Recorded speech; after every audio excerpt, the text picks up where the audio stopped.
Are you a person who gets triggered easily? Do you get set off into anger like instantly, like that's your first natural response? Or maybe it's tears, or maybe it's fear and agitation. Now, there's nothing wrong with being triggered. We've all been there at different times in our life. Some of us are highly sensitive and get triggered easily, some more moderately, and some not at all. But what society and a lot of therapy tells us is that the cure or the solution to not being triggered, not being set off, is to remove the things in your life, the people in your life that trigger you. But the problem with that is it's like taking all this dynamite that you have in front of you and getting rid of all the fuses, anything that might set off that dynamite. So you remove yourself from certain social situations or certain types of people that you think might trigger you, or certain work situations or education situations or social situations that might trigger you. But the problem is, even if you remove all the fuses, you're still walking around with all the dynamite inside. You're still a ticking time bomb. Removing the triggers isn't a long-term solution. It's not, because you're still walking around with all that pain. All those memories that have emotional charges attached to them are still inside of you, which means any new stimulus has the power to set you off, right?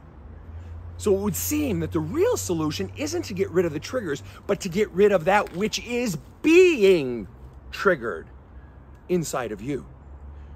To get rid of the dynamite, to decharge those memories, which is why I wrote the book, There's a Hole in My Love Cup, and my podcast, The Badass Counseling Show, and the reason I've done over 700 and whatever free videos here, like I said, the free podcast, the do-it-yourself video courses, all this shit is to help you decharge those memories, is to help you find the core beliefs deep inside of you that are driving you that you can't even see yet.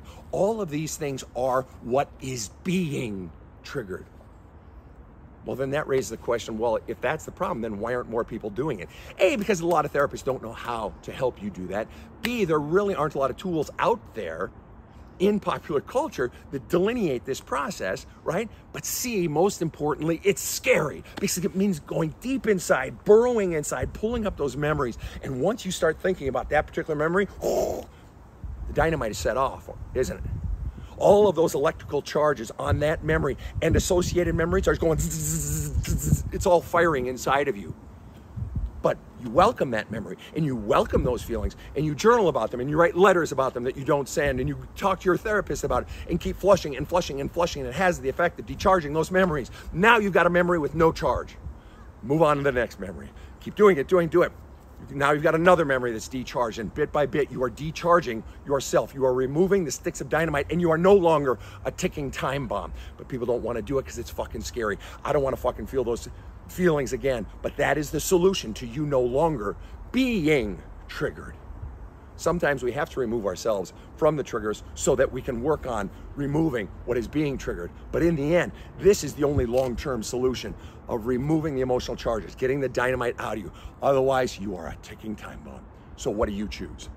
Have a kick-ass day.